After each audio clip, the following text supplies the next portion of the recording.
Hello. Welcome, welcome. Hey, how you doing? Good, thanks. How are you? I'm good. I'm good. I got hit an hour early. Yeah, I noticed. I saw a little notification in my email. Right. Then me and Global time my coordination. sorry. It said global time coordination is what a mess. Yeah. It gives me an opening joke to make, I guess. I was Right, waiting. right. Of course. Yeah, your timing was a little off. Yeah.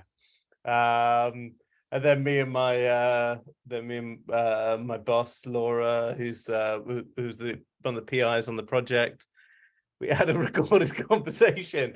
We're being recorded for the Zoom, and just kind of fetching about the administration at the University of Exeter. You know, I So think I've already deleted those Zoom recordings. So unless you want me to dig that out of the trash can and find it for you. yeah, yeah, that'd be like a compromat. That would be good. Yeah. Anyway, how are you? I don't know I don't know much about this group, so Yeah, yeah. So this is a bit of a change of pace for us too. I mean, my name's Jonathan. I'm at McMaster University. I'm in the psychology, neuroscience, and behavior department. And so the group is made up of people mostly interested in um, research on timing in the brain or timing in psychology, timing psychophysics, trying to understand how people understand the passage of time. Sometimes we look at rhythm, and the journal club has been a nice place to just get people in at all different levels of career and talk to people all over the world. But yeah, I mean, this is taking a humanities turn for us. I think people will be really interested, but it's a little different. Yeah, I mean, I wrote up a quick introduction just based on your bio, but it's so cool that you've got this history as a dramatist. Yeah. Spoken like someone who never saw any of the plays. Hey, that's true. I was not around to watch those. Let's see, but okay, so you worked as a dramatist in your theater company. In 2010, you turned to academia and got a master's and PhD in medical humanities at King's College and University of Leeds. Your PhD was an interdisciplinary piece of research into representations of psychosis. I'd be really interested to look at that. He completed a postdoc at King's College, London, with Professor Brian Hurwitz and worked in the English department at Sheffield Hallam. Yeah, Hallam. Yeah. And is a teaching fellow at Imperial College, London.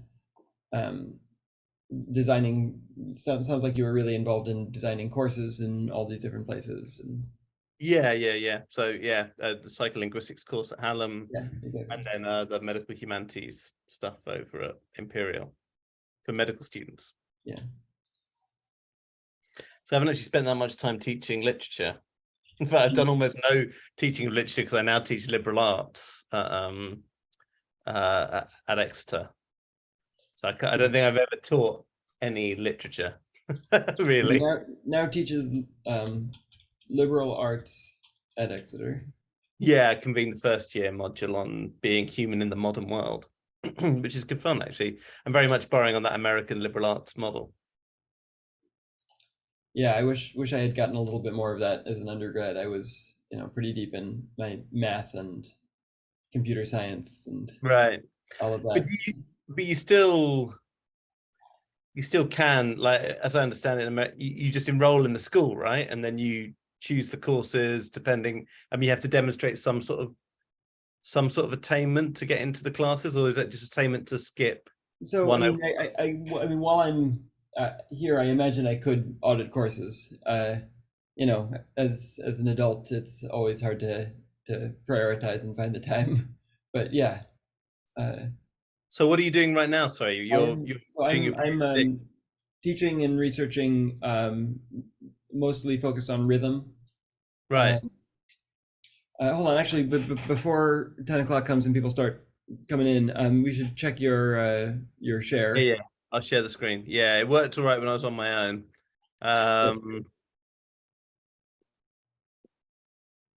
Yeah, does that look okay? Yep, all good. If you need sound, do you know how to get it?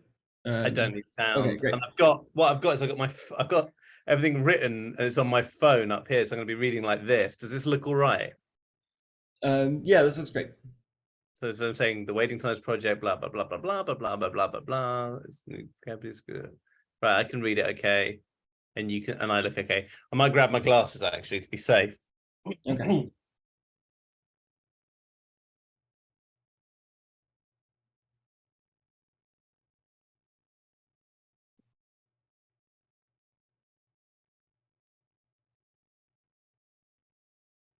Maybe that also makes me look more professorial as well. I don't know.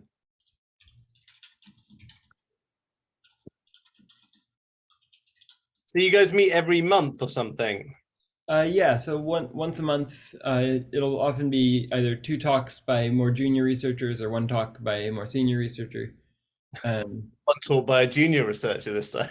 So it's the summer. I don't know exactly how attendance will be, but we will find out. We got the advertisement out. Yeah. Okay. Well, let's see. People should start trickling in.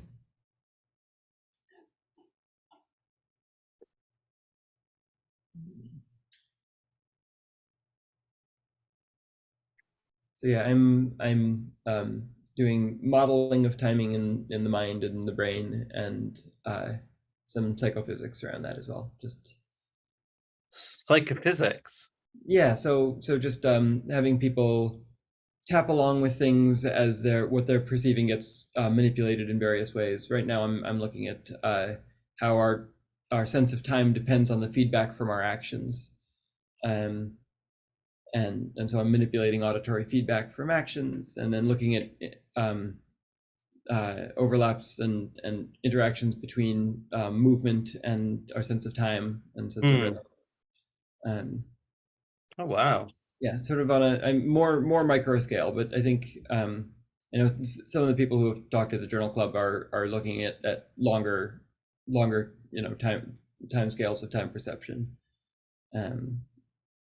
Into the minutes and beyond. Right. Okay. And it's just like tiny, like almost non-consciously perceptible lags in time, in response, like so the sound, so feedback, as in a response to an auditory kind of response to the thing that we like. So, sorry, give me an example. So a result that I just found in a pilot that it also turns out was known as of 1977, but I had to give a talk on it before somebody would help me connect with that reference. Was that if the auditory timing, or if the auditory feedback from your own tapping is suddenly transiently delayed by a small amount, then your next tap will also be delayed, but only by a portion of that. And so basically we're relying on the feedback from our actions to keep a steady sense of rhythm, and when that feedback is perturbed, our sense of what's a steady rhythm is also manipulated. Okay. Yeah, and then looking at overlaps between movement and perception, the question is whether basically to what extent we're using our own action feedback to determine whether things are in rhythm or falling late or early. And so if we're tapping along with a rhythm, but one of the tones is perturbed in some way, like one of the things we're tapping along with is late or early, that will affect our judgment about a subsequent tone. And if we're tapping along with it, it may have a different effect. We may be more anchored by our own movement and inclined to hear things as though they're in time, even though what we're actually listening to is not in time.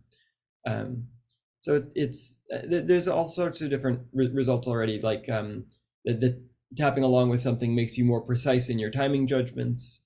And so I'm now looking at ways that moving along with rhythm also biases your sense of time.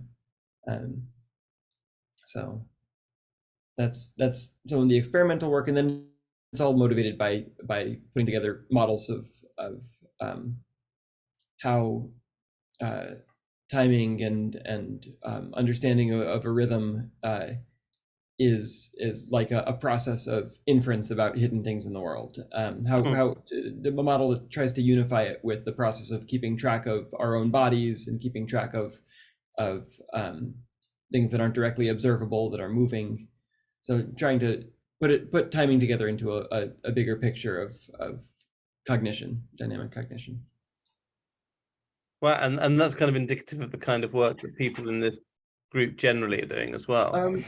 Yeah, I mean, that's sort of one end of a spectrum. People are also doing a lot of EEG work, looking at markers of timing in the brain, and looking at the ways in which different types of experience will dilate or contract your sense of elapsed time. So like various people have shown that arousal level or the intensity of a sensory stimulus can cause you to believe that more or less time has passed. So that kind of work. Speaking of time passing, speaking of time passing, we're a little bit over. Well, we'll wait for a bit longer. Do we have people in? I can't see because I'm on full screen. Let's see, participants. So right now we just have a couple of people: Robert Ian, John Bonad-Garau. Is Peter somebody that you're expecting, or? No, just wondering. Okay. Yeah, I think summer and the change of pace may deflate our usual attendance a little bit. But let's see.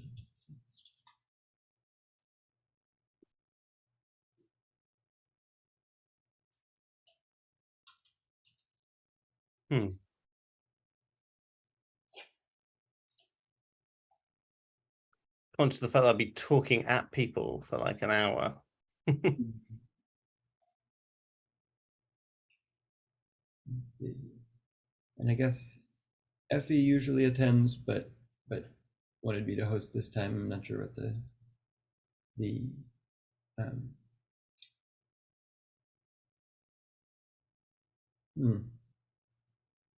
how early did we get this announcement out?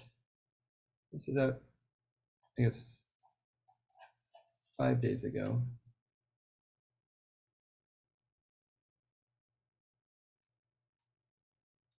Hmm.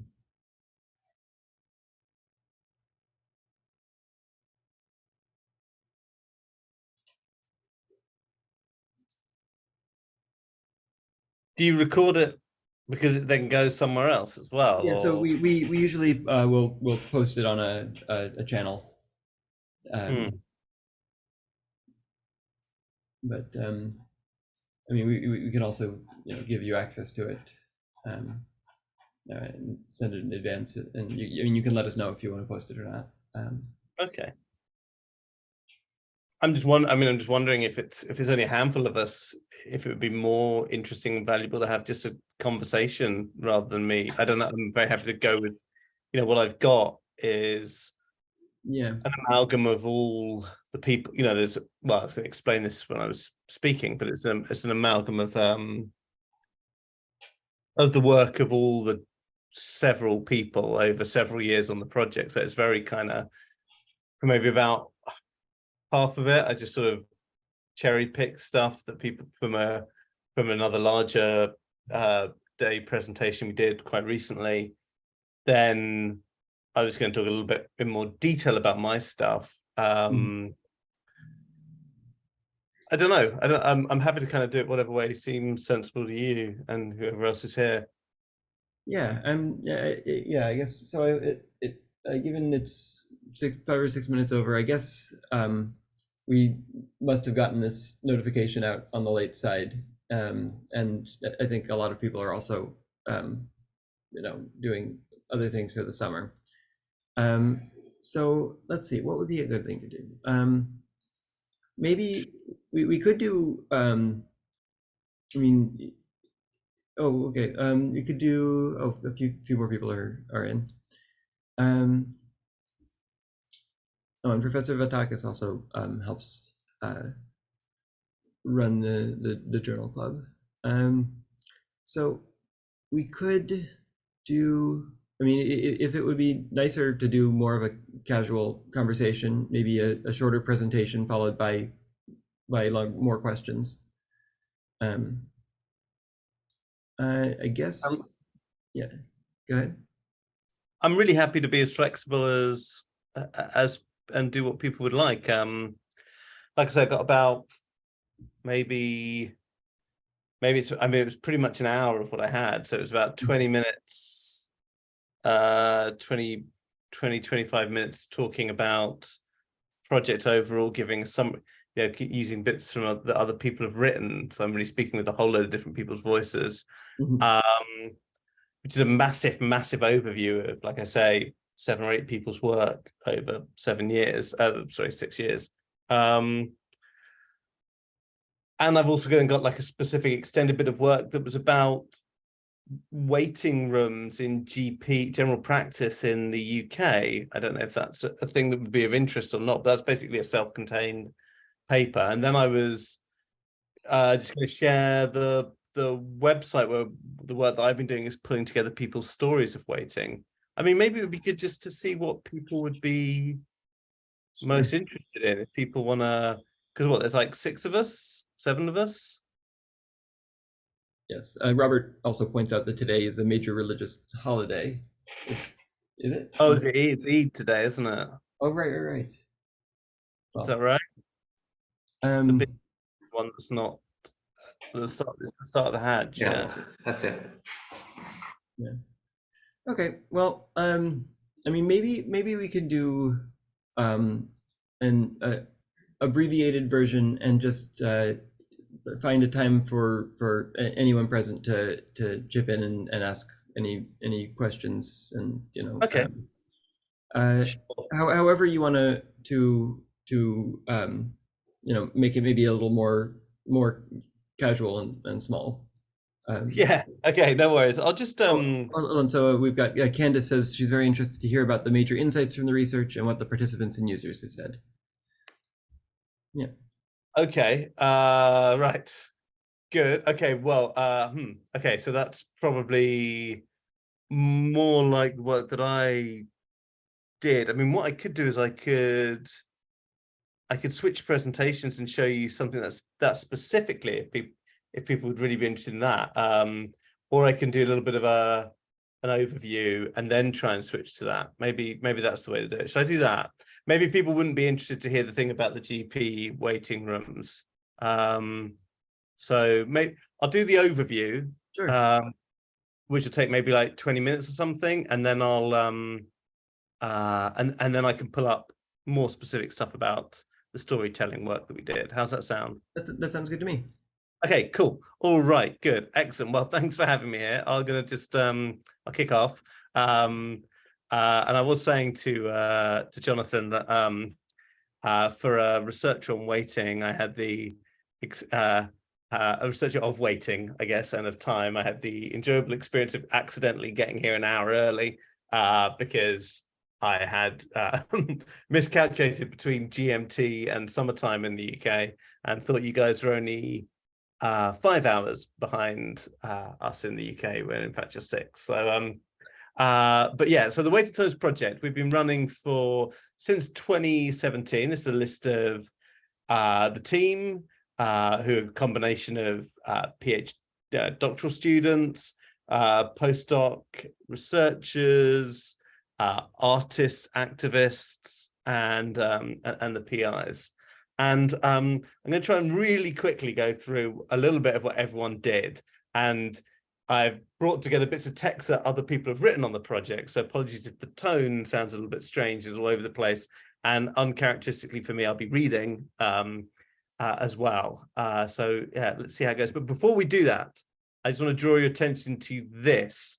whatayouwaitingfor.org.uk. Please do start to have a look at it now. Even it's the kind of the living archive that we've been creating through the publicly engaged element on the project, which has been the area that I've been particularly working on, where people have been leaving their stories of and experiences of waiting, and obviously reading the other experiences there too. So whatayouwaitingfor.org.uk.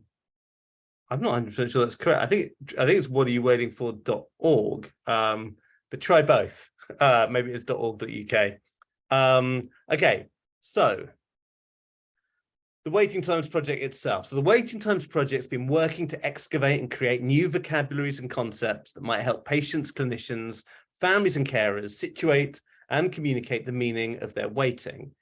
And then running from 2018 to 2023, these personal stories of waiting were fractured by 2 major social and political events: the global COVID-19 pandemic, and in the UK context, by the escalating crisis in our National Health Service waiting times. On the one hand, the pandemic pushed waiting, care, vulnerability, racialized violence, inequality, interdependence, and mourning all forcefully into public consciousness, causing us all to think again about waiting, care, and forms of neglect. On the other hand, the UK public discussion about waiting in healthcare became myopically focused on just one issue: the alarming waiting times figures that were spiraling out of control in the UK. By October 2022, as the project was drawing to a close, 7 million people were waiting for elective care in the UK, and the prediction was a possible 12 million strong waiting list by March 2025. It appeared that the pandemic had coincided with a real-term slowdown of government spending on healthcare, an increasingly aging population with complex needs, a lack of political will to reform the social care system, which isn't inside our national health system, and an increase of chronic physical and mental health conditions for those most affected by more than a decade of austerity, pushing people into grinding poverty. Estimations of 125,000 lives lost in the UK over the last 15 years due to austerity. This meant we found ourselves in what was being characterized as the biggest crisis in waiting in the UK health services history. And care obviously has a distinct relationship to timeliness. No one should wait unduly in situations that are medically dangerous, when they're in intolerable pain and discomfort, when they're anxiously awaiting diagnosis, or when a speedy intervention will make a significant difference to the clinical outcomes. But simultaneously, effective care recognizes both the demand for timely treatment and the vital importance of forms of what we might call untimeliness: waiting, delaying, slowing, pausing, repeating, stopping, or simply allowing time to pass.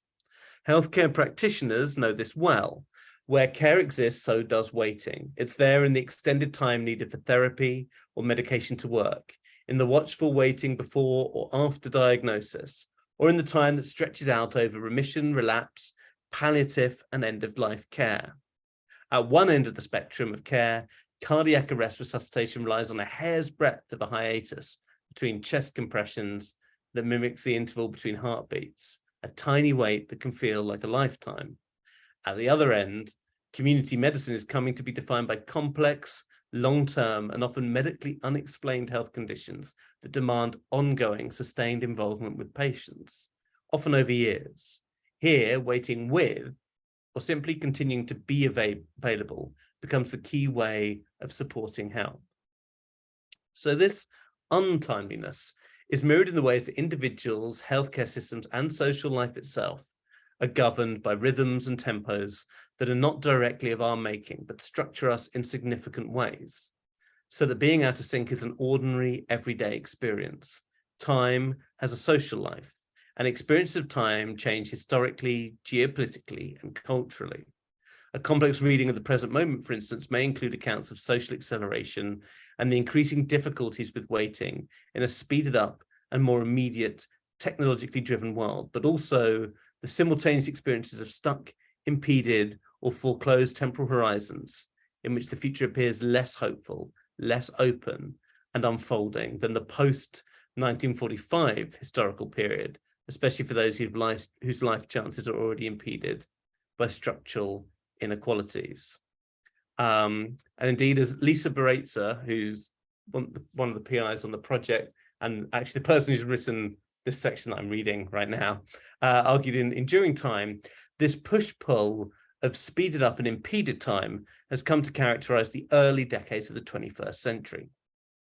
The urgency of the climate emergency, for example, is constantly undercut by the pull to stasis of racial technocapital's investments in business as usual. We might also point to the ways that financialization and the suturing of the economies of wealthy nations to housing markets brings increasing wealth for a small minority, but permanent debt for the majority that cannot be paid off within a lifetime, locking populations into the never-ending stuck time of paying off loans that are designed never to be paid off.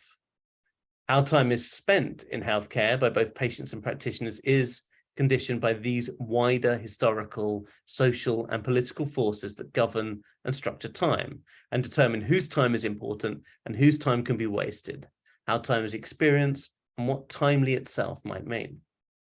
So the Waiting Times Research Project itself undertook a multi-strand investigation of the relationship between waiting and healthcare, drawing on health humanities and social science frameworks that situate both temporal experience in healthcare within this historical context, and draw on literary, psychosocial, historical, and engaged research methodologies to understand contemporary experiences of waiting within healthcare contexts. And the key finding overall is the difficulty of tracking waiting as a meaningful object, yet the vital importance of not losing sight of the ways that pausing, delaying, slowing, and stretching time for both practitioners and patients is as essential to care as crisis interventions. Something intrinsic to healthcare and care more generally is lost if waiting is simply done away with, if time is instrumentalized with the aim of moving people as quickly as possible through a system. Instead, complex healthcare systems must be understood as giving time to situations that need it, and in doing so, making care through the preservation of waiting that is efficacious rather than only seen as wasteful. So in what follows, I'm going to go through some of the examples of what Kelechi Anucha, who's on the project, calls fugitive care, a concept that describes in her words the strategies, kinship claims, and allegiances of embodied care that emerge within marginalized communities for resisting and negotiating structures of and pathways through institutions, whether those be political, carceral, or medical. So to be clear, I'll just jump in. So are you partially arguing for the importance of continuing of waiting times in the healthcare system?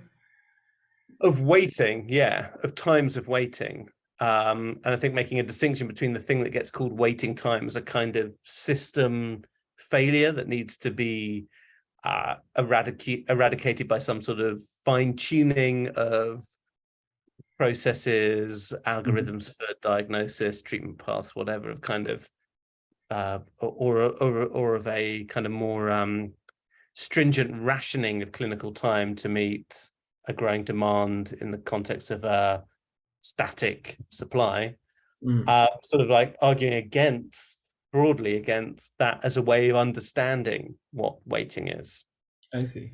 So we have, so just to kind of unpack slightly those waiting time figures, we were understanding though, those contain within them a whole bunch of different like possible experiences and situations. But what they do is they transform all of the temporal presence and experience and encounters of the individual in the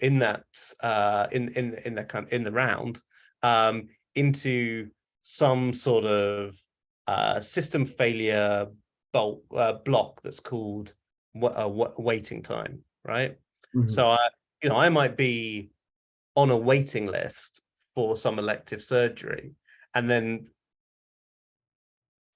with a sort of kind of statistical overview of what's taking place, I might then just be a digit in this kind of growing number that suggests there's something wrong with the provision of whatever it is I'm waiting for, like hip replacement surgery, right? But at the same time, I might be receiving care in various different forms through services related to directly whatever it is I'm waiting for the elective surgery for, and also more broadly in terms of my, I don't live my care necessarily as isolated and specific pathologies that just kind of happen to reside in me. I live myself and my health as myself in its entirety. So I think we're kind of arguing different ways for how to, to see what kind of, and this is where Nietzsche's, Nietzsche's concept of fugitive care really becomes a useful organizing idea, is, that opens up a sense of where there can be temporal, maneuvers and strategies to form kind of alliances that allow for a type of care to exist within that waiting. So there's things happening within waiting, and waiting is also a thing that happens. I think maybe that was a grossly simpler way for me to. No, that's nice. I actually, it feels like it links into the way that people who have spoken at the Timing Research Forum before talk about things happening through a span of time can really change the way that you experience that span of time. And so you're sort of arguing that the meaning of that span of time can be strategically changed based on the kinds of care that are delivered during that time and the kinds of structure that's provided. Yeah, both the kind of care that's kind of delivered formally by a healthcare service or services, but also the forms of self-organizing care, that isn't delivered but is kind of mutually co-created amongst peers.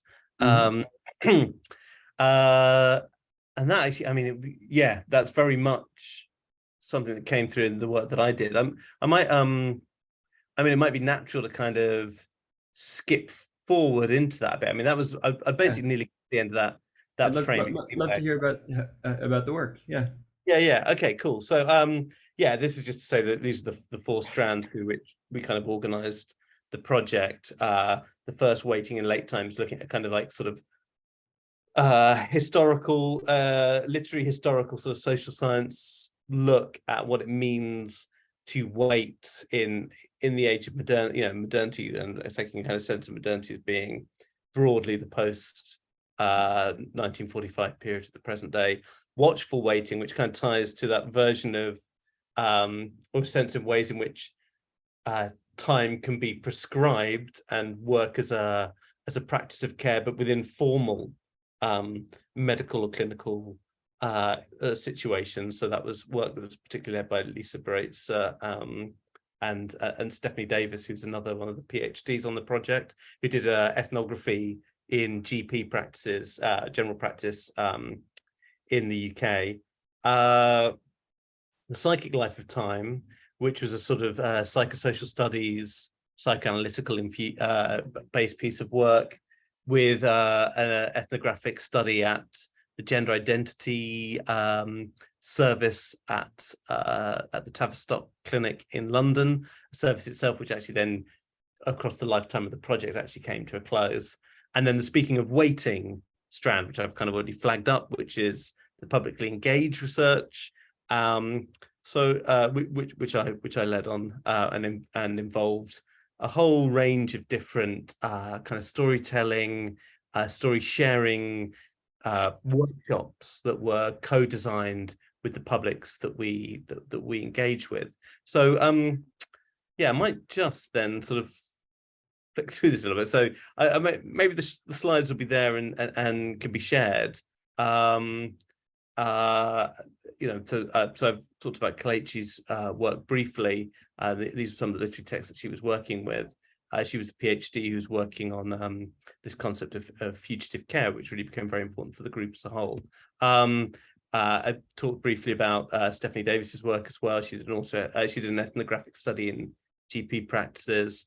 This was one of the artists and activists on the project, a guy called Martin O'Brien, who's does a lot of physical performance, endurance performance. He lives with a diagnosis of cystic fibrosis and explores a concept called zombie time, which is the time that he sort of experiences himself living in once he passed the age of 30, because 30 is the kind of average life expectancy for a person with cystic fibrosis.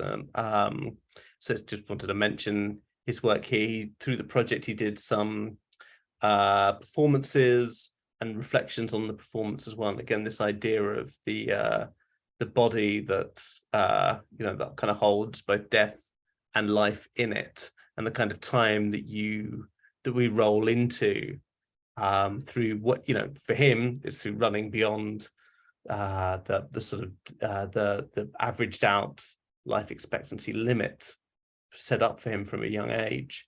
But also, you know, he found kind of comparable zombie times experienced by people who found themselves caught in processes of waiting, given kind of prognoses that didn't match in terms of the urgency of the prognosis, that was not matched by the kind of pace at which maybe care unfolded. Let's be polite, put it that way. Then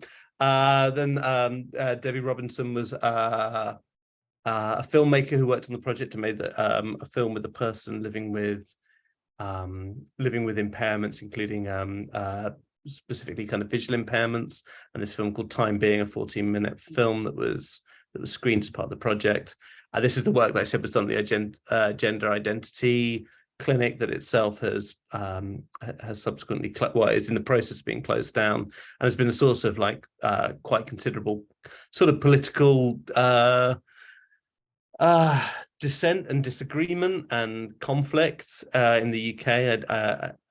I don't think the kind of climate in the UK is much better or much worse than that in America when it comes to the experiences of people identifying as trans, and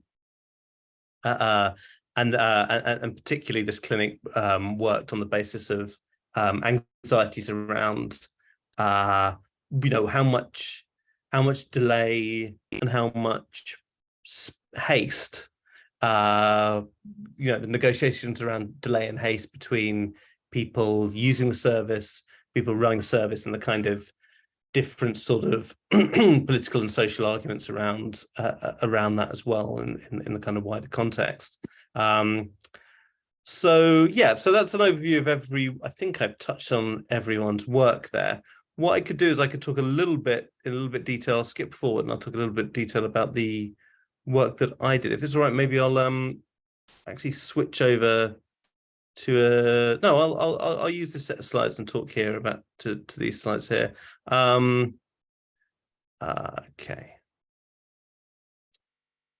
So, yeah, you can see I've called this the best laid plans of mice and the waiting times project, because it was a interesting experience trying to do publicly engaged research on waiting when suddenly the world ends in 2020, smack bang in the middle of your research. There's also a I don't know how familiar people are with the structure of the UK health service, but we have this kind of universal nationalized health service, and it controls through its ethics procedure any and all of the work that is done with patients. So you have a situation where if you want to do, well, a wholly non-clinical type of intervention with people who are NHS patients, so, which is de facto anyone in the country, because we're all NHS patients to some greater or less extent in the UK. You then have to go through a process of NHS ethics, which is kind of like the famous quote from Douglas Adam, the author of Hitchhiker's Guide to the Galaxy. He said making a Hollywood movie was like trying to cook a steak by having a succession of people come into a room and breathe on some meat. It's a very, very slow, tedious process. So quite a lot of waiting went on for me with this NHS ethics.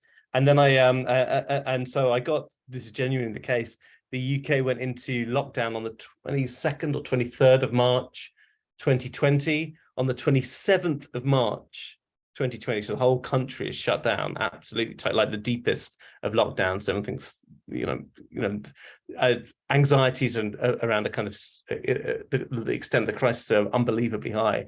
I get this letter, an email from the NHS ethics saying that I'm cleared to begin immediately on my research, which genuinely involved large storytelling groups in the waiting rooms of general practice clinics, and this is the real kicker, the outpatient respiratory clinics. So I was like, I really don't think I don't think anyone's going to be going into the waiting rooms of respiratory clinics anytime soon, and doing group work. So these are some that was quite remarkable when I received that, and shows kind of the way the institutional madness. So these are some of the pieces of work we did manage to do. We did a project called The Times of Our Lives, which was with service users at a day hospice in a market town in the UK in Devon. So we had 3 different groups of people who, and we kind of co-created a set of workshops, storytelling and story sharing workshops, where people would discuss different sort of times in their lives and use that time in which we were together to kind of, well, it's interesting that I think that's where, because Kelechi was involved in that work as well, and I think some of the theorizing that she did around the kind of model of fugitive time, I think, came out of the work that she was doing with the people at the hospice care, and maybe also vice versa. Maybe dialectically, I'm sure it was both, that the theoretical thinking that she was doing and engaging with then informed the way that we did this work.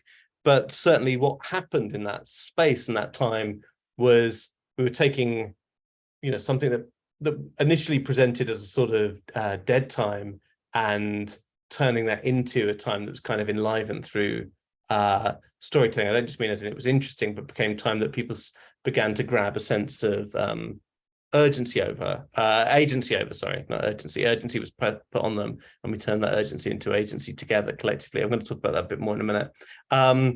We started doing some work with a housing association in London, and we were going to be going, this is another part of work that we're going to be doing when the pandemic struck, and going to do some work with the residents there in their supported housing. We were able to do a version of that online instead, which became a real lifeline.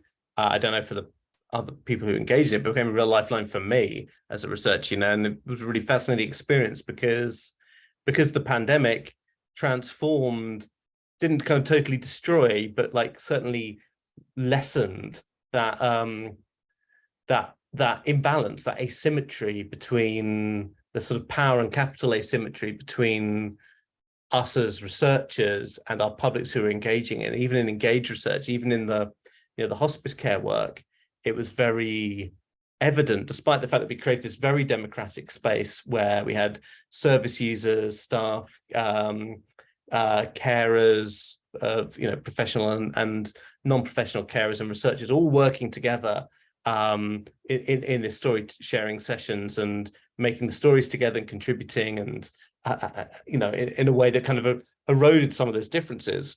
What a difference, obviously, the work didn't erode in the hospice was the fact that some people, there was an incommensurable pressure on some people's time. Some people were knowingly in what we might call the end, you know, at the end of life, where their time was, you know, they've certainly been given, in some ways it was a form of Martin's zombie life, as zombie time as well. And as a, you know, obviously, you know, not to the best of my knowledge, I wasn't at the end of life when I was doing this work. So there's a kind of incommensurability in what the kind of value of the time was. But when the pandemic struck, the research that we were doing with the housing residents, that suddenly that kind of divide between the researcher and the public, even when we're using engaged methodology, that kind of vanished. In fact, the weighting was just as much, if not more so, on the side of the project and less so on the people who we were engaging with. You know, in some ways, the projects and so much of the kind of the world around these people who were living with kind of chronic ill health or impairments have been brought, albeit temporarily, brought to a comparable level of weighting and delay and kind of social impairment. So that was a really fascinating context in which to be doing that storytelling and that story sharing. I've mentioned the kids' work at Tavistock. We were going to do some work there with zine making workshops, but again, the service closed down. We also did some work. I mentioned the film that Debbie did with a person with living with a visual impairment. We did some work with the school that person was a student of as well, and we connected with these GP practices listed. So I'm just going to read a little bit of an account of what I did, and then maybe we can just discuss that a little bit for the last bit. So this is a quote from one of the people who engaged in the hospice care work. And they say, the time on dialysis is dead time. The time can be quite heavy. I realized early on, if I was to allow myself to get bored, I wouldn't in fact last very long. Making the time productive was a key part of the therapy. And the poems, he started spontaneously writing poems, are the current product of that. Some man in his 70s. So elsewhere, Kelechi and I have written about our experience of co-designing a storytelling intervention in a day hospice. Hospice is a place of specialist care and support for people living at the end of their lives. And working collaboratively with the staff, professional carers, unwaged carers, service users and their families. Oh, sorry. As expressed by Colin in the quotation, an enthusiastic participant and collaborator, for many in this particular group we were working with, time presents initially as a problem, a heavy, deadening weight, a present absence, a tangible quantum of loss. Simultaneously, for those with terminal diagnoses or progressive illnesses, there was both too little time and too much. When days are numbered, they exhibit both finitude and a yawning open emptiness. Are we intended to be looking at the slide of Ursula Le Guin quote? And oh yeah, sorry, these are just some quotes that okay. I kind of referred to. Sorry, I kept looking to these and thinking you were talking about those. Okay. Oh no, sorry. These are just some of the thinkers that I worked with, but actually, I'm not gonna read out those. These kind of form some of the thinking that underpinned the practice that we had of telling stories with people who were chronically ill, waiting for care, or waiting on some level, waiting for the end of life. So poor health pushes us into temporal economies of scarcity. And this is kind of what you were saying as well, Jonathan, at the beginning. The dwindling QALYs, which are quality adjusted life years, of the therapeutic pathway, the swinging apportioning of clinical time by health bureaucracies, the desperate auctioneering of the end of life.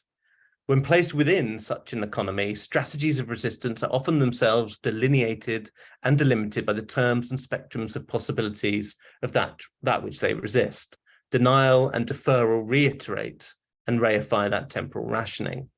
So there's a quote from another one of our participants, our publics, our collaborators. To me, this is a woman in her 80s, to me, going through my path at the moment, I feel that, okay, I know what the doctors have said. I've got it until day dot. But in my head, day dot is not existing. As far as I'm concerned, I'm here. And as I've told my doctor, he's got me for the long haul, and I mean it. So you've got to put up with me for a long time. So these stories offer a black market alternative to the formal economy of medicine and mortality. Within stories are smuggled contraband temporalities. Against that strict linear pull of the life course, they offer up a vertical flight of escape. In the stories we told together whilst waiting, past times, future times, alternative presents were exploded out and upwards. And this transformation, a displacement through aesthetic contemplation or creation, can offer some simple curatives or relief. A palliative detachment akin to Billy Pilgrim's trauma Fedorian serenity in Kurt Vonnegut's Slaughterhouse 5. Whereby we can let go of present worries, future threats, and past traumas to sigh, so it goes. And sorry, the image I just skipped past, that was one of the story sharing events that we had, celebrating the stories that were told at the hospices with some of the participants and their invited audience. So we can see this kind of the way in which stories can pull us into this this situation of aesthetic contemplation by looking at this quotation from one of our publics on the effect hearing Don McLean's Vincent has on her. So I don't know if you know the song Vincent, about Vincent van Gogh. And suddenly it just came on and I thought, oh, that's what started it all off. The minute I hear it, I just go back to when I was 32 and I remember that. I basically lived through it again, and I love listening to it when I feel a bit yuck. Yet stories do not operate as a blind rejection of the present. The present moment, in its rich dyactic relatedness, is reinvigorated. The temporal transcendence remains anchored to that point in time that is the telling, the reading, or the reception. As Roland Barthes famously observed, a text's unity lies not in its origin, but in its destination. Something, this act of enunciation, offers up an unproblematic instance for its own telling, its own becoming, as the voice of the storyteller magics up, formalizes, and unifies the circle of listeners. When one group at the hospice started speaking of starling murmurations, this organizational metaphor rebounded back onto the assemblage of listeners and tellers. Dialectically, the spoken of and the speakers co-constructed, communicating themselves into a heterogeneous community. Other groups discovered other different organizational metaphors, tales of bombed out cities and towns from their wartime childhoods, of telegram messages and messengers, and airmail blueys, of dance halls and coffee shops. And through these organizational metaphors, they reconstituted themselves in the present moment. So sometimes these temporalities clashed with meanings impossible, as an image of the murmuration and a video that we made of some of the stories. Sometimes these temporalities clashed with meanings impossible or too painful to articulate too openly. One participant, only a few weeks from death, spoke of his regret about not visiting his father when he was dying decades earlier, and of his own daughter's reluctance to return from abroad to see him at this moment in time. Reassuring himself that his father knew he loved him, the storyteller slipped into the present tense. He knows, yes, but still very difficult, as perhaps a telegram to his own daughter, acknowledging the difficult situation she faces in that moment. So the ability of stories to make their own time, both in their alternative substitutive verticality, a kind of paradigmatic metaphorical slip into another time stream, and in their reinvigoration and lightening of their moment of enunciation, positions the telling and receiving of stories as a potent means of reclaiming the lost energies, agencies, and potentialities swallowed up in waiting. When we wait, a future crisis protensively extends towards us. When we tell stories, a present security extensively affirms us. A network of relations is ushered up, and within that network are the temporal exchanges required for its own self-realization. So stories contain the time of which they tell and the time of their own telling. The object time of the rationing economies of health bureaucracies, where time is a scarce quantity, gives way to an intersubjective time of relations, of attendance, where time is a quality that cannot be numerated or regulated. From a substance that can be bought and sold in exchanges to a flow that cannot be dammed. Aside from all the other planes on which it is obviously a crisis, homeostatic, experiential, emotional, the end of life is a crisis of deixis, and therefore dyactic relations themselves, as reinstituted through agentive, mutual participatory exchanges such as story sharing, have a curative potential.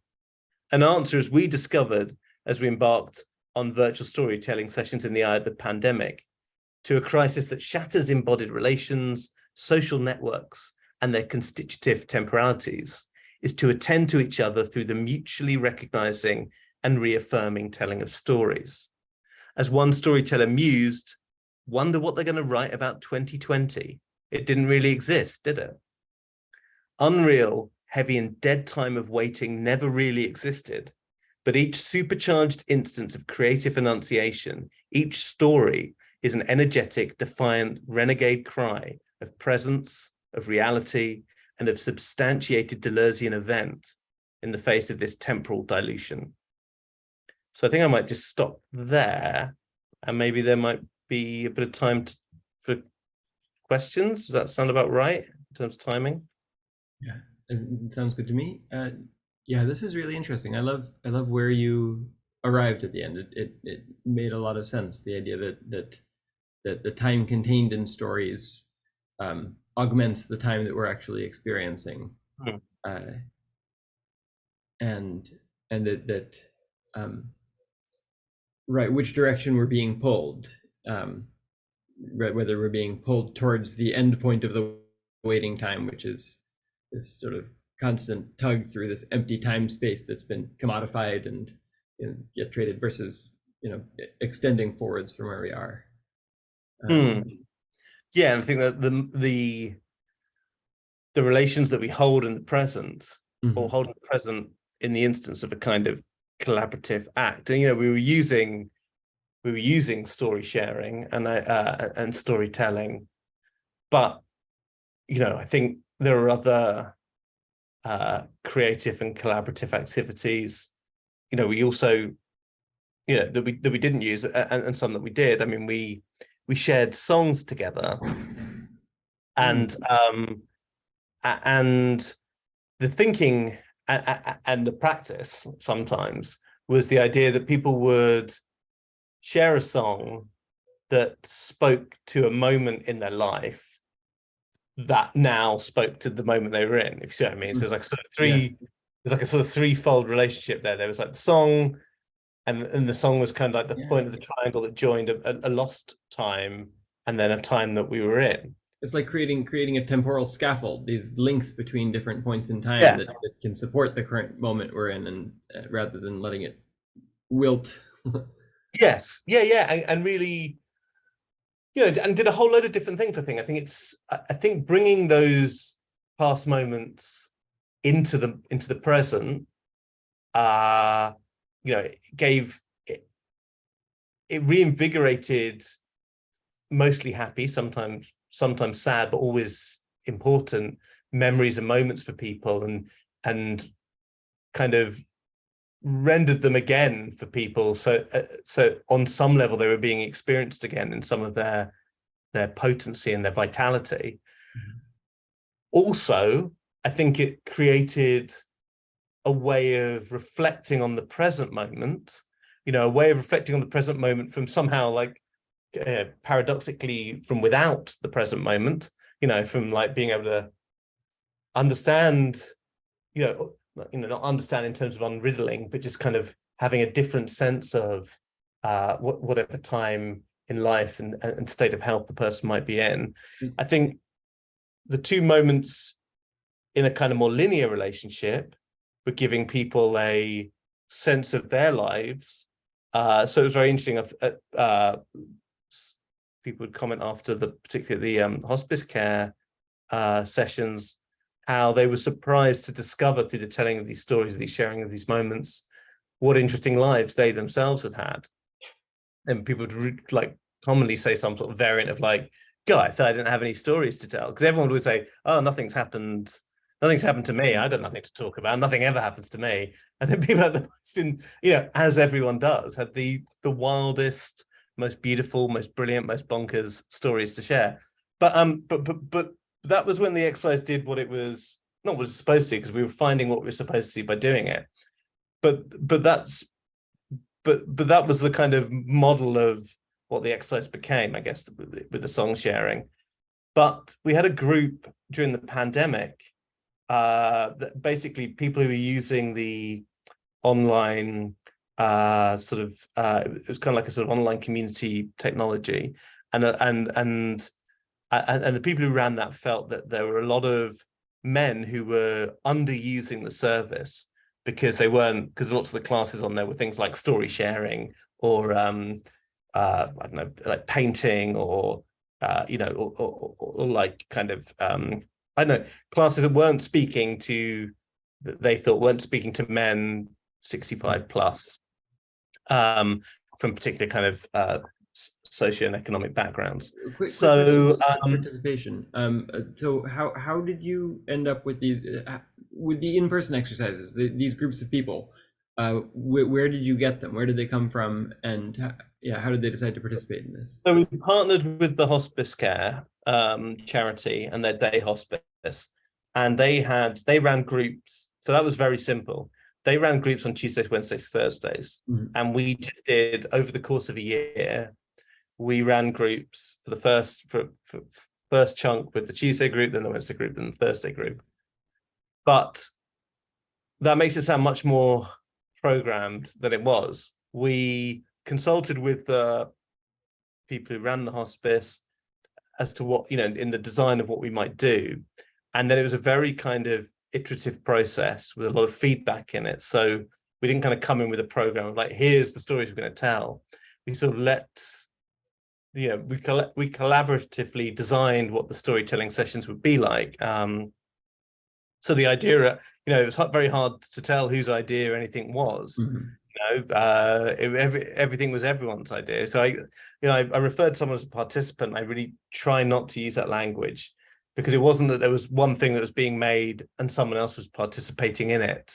These were collaborators. We all collaborated on something and made it together, and it changed. The three different groups had very different collective personalities. They used different collective organizational metaphors that I mentioned to understand who they were and what experiences they were going through. And then those metaphors kind of took over a bit and became the ways in which we then proceeded with the work and the storytelling. So that was that. With the online storytelling during the pandemic, we were going to be doing this work going into this supported housing around London, working with residents there in their kind of communal rooms, and doing something in parallel in the GP practice waiting rooms and the respiratory clinic waiting rooms. Instead, that all got stopped, but the connection with the housing association was there, and they were one of several third sector organizations who were linked up to this online network technology thing that was allowing so there was people who were connected through Age UK charity, and I think maybe another age or dementia charity as well, and the housing association. And so they kind of pooled their well-being workshops that they might have been doing in their different organizations onto this system, as a kind of and the system was kind of offered for free to these charities for a trial period. It was a for-profit organization who who I don't feel very positively about, so I'm not going to mention their name, but I think they've gone to the wall anyway. But it was incredibly valuable to us. It enabled us to do this, and they were running it all for almost nothing for a time. No. Then they tried to start charging, and then it all fell apart. So we did them online through that and recruited across. They promoted it, but we did this session which was for these guys, and they just wanted to play the songs. They didn't come with stories for the songs. They just, someone would be like, I want to hear this song, and we'd hear the song, and then we'd just all sort of nod, and then we'd play another song. Yeah. Something really fascinating, but something was taking place there that's more than just, because obviously everyone could have just sat and listened to the songs on YouTube or Spotify on their own, but we were coming together. We were saying, look at these songs, let's listen to them together. And that was actually probably the most popular, well-attended thing we ever did. And Wow. we did it with a beer as well. But we ran that every week for about a year. People wanted their songs to be witnessed.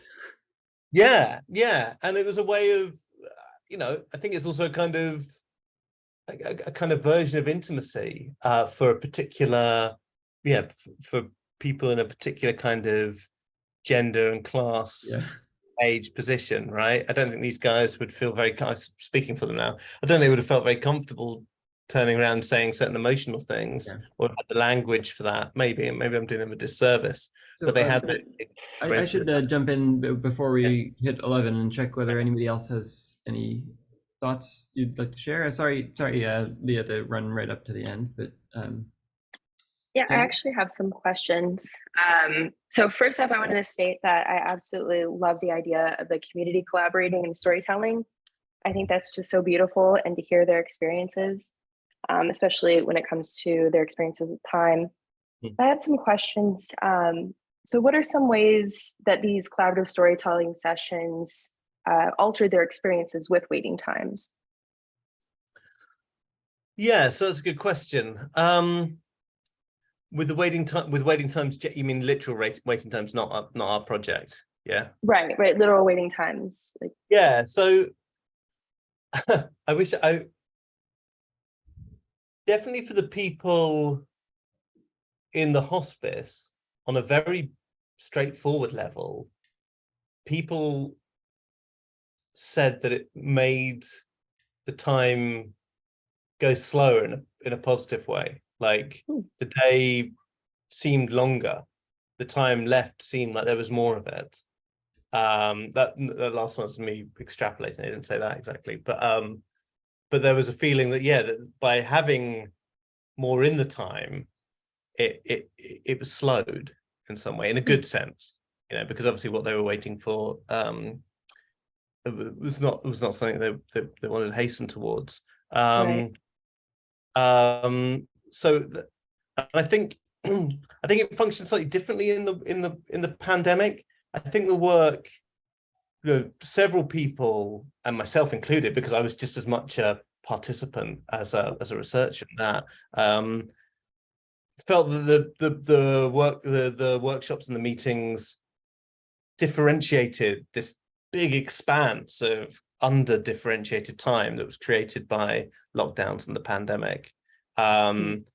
There gave a mark, people would say it was a thing they looked forward to in their week.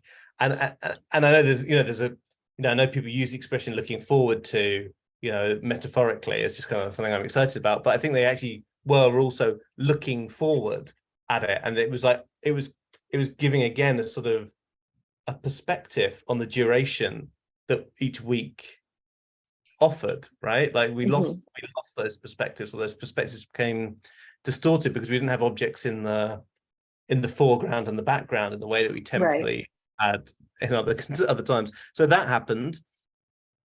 I think it became also a space sometimes for just venting, you know, which is cool, which is grand. People were like complaining about waiting, and then they felt a little bit better about having been able to complain about waiting. There was a particular crisis, which I imagine this doesn't have, I don't know, correct me if I'm wrong, I don't imagine this has got a correlate in the US health system, but there's a sort of a deliberate bureaucratic rationing of access to primary care in the UK by having a very difficult system for getting an appointment, where you have to call within a very narrow window in the day because you can't make appointments too far in advance. So, and a certain number of appointments can only be made available in a 48-hour period. So people are kind of calling up first thing in the morning, like 8 o'clock, to try and get the handful of appointments that might be available in that period. And then if you can't, you're stuck trying to have to call again and again. So people can be calling, and that isn't registered. Fascinatingly, that isn't even registered as waiting time, because you're not waiting yet. Waiting to wait. You haven't got into the system to wait. It's like you know, this thing I'm really interested in is, you know, the sort of master of waiting was Walt Disney, making waiting fun, and all the kind of management of queues around the theme parks. And I don't know if you've been to the Disneyland theme parks, right? But you've got like a really organized, curated, fun space of queuing for loads of the rides, particularly the big ticket rides where the queues are hours. But then sometimes there's even an overflow queue from that, where you're just kind of queuing around like sort of rope curtains before you even get into the queue, you know, before you get through the doorway to queue for Star Tours or whatever. So there's kind of like a waiting antechamber there for the GP practice too, where not even any of the experience of waiting as imagined is taking place. So yeah, that was a very big frustration for people during that period. That was particularly bad. So people didn't feel seen, they didn't feel heard, they literally weren't seen and weren't heard, and this became an alternative space, like a fugitive care space for that. I find that fascinating, and I wonder if a reduction in anxiety was a result of the storytelling, because I know that, you know, increasing levels of anxiety can speed up the perception of time. So maybe in this sense, it slowed down time and made them more mindful by reflecting upon their experiences and sharing them and articulating them out. So I wonder if that had any contributing factor.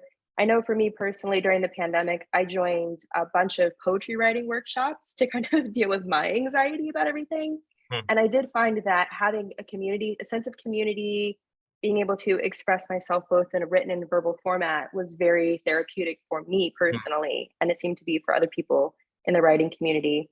So I wonder if just the practice of the community building and the sharing of themselves, if that helped them to reflect more, even though to be more mentally time traveling in a sense, but still making them more presently aware of how that mental time travel makes them feel in the present time, making them more present in a sense. I wonder if, I don't know if there's any way to fully measure that, but.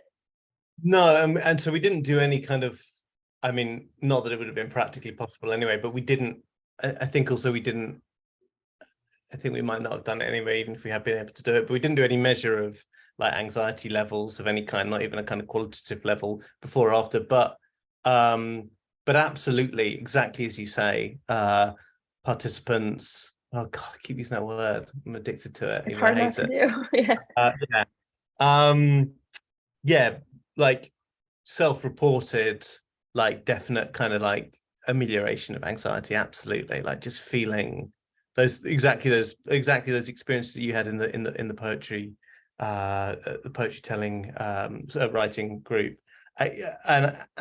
yeah, exactly, that's exactly right. And I think it and I think in terms of the sort of temporal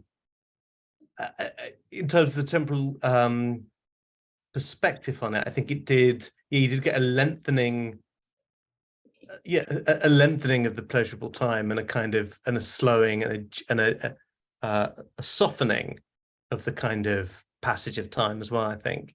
And I'm sort of half quoting from how people describe the experience of being in the group, in the groups. Yeah, I think so your work, is your work on like, sorry, anxiety and time as well, or what?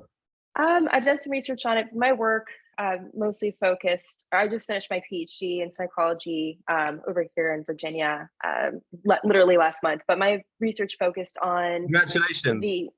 Thank you.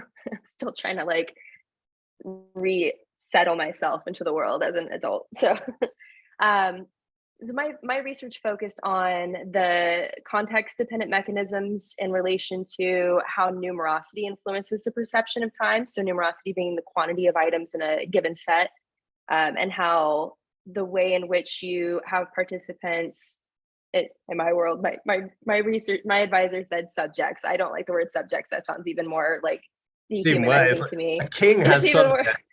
Right, subjects. But yeah, how changing the design of the study, how that impacts the influence of numerosity's impact on our perception of time. So that's really what my research focused on, like hands-on. So more of like the perceptual, sensory, magnitude integration was what my research focused on. I'm currently, and for the past year, I've been working as a user experience research practitioner. So I was very interested to find out how the practical applications for the type of waiting time research and the storytelling sessions that you conducted, and how that can be applied to a practical sense and actually managing the boredom, the anxiety, or anything that could be influencing the experience during waiting times. Are you working on that now? No, not currently. No, but I'm fascinated in moving into the kind of a niche in that area. Do you I'm just because I'm very conscious that I need to go, but I'm going to be in North Carolina over the summer and around Virginia. I don't know if there's like Okay. I don't know if you're based where you're going to be based. I'm near DC. I'm in Northern Virginia. Oh, so okay. It's quite a drive from North Carolina. I'm going to be coming through DC. Like 8-minute hours. Okay. Yeah, I'm going to be coming through DC as well. Yeah, I don't know if it'd be worth. I don't know if there's other. I don't know if there are other people with similar interests. We could kind of do a kind of group event or something. I don't know. I'm literally kind of hanging around. We just formed a user experience research group from a lot of people who have psychology backgrounds. So, I mean, that'd be fascinating for me. If the schedules line up, we could do like a meetup session. Yeah, and at the very least, I'll be on.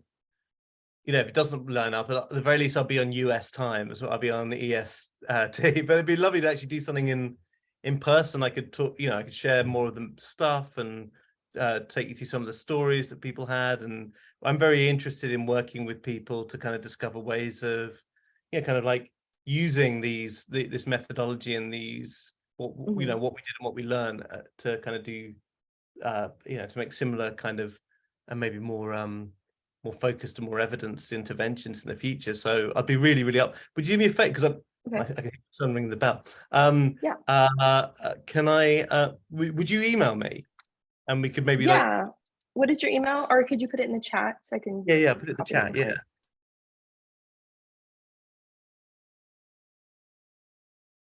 Yeah, and I'm going to be in the US from 11th of July through 19th of September.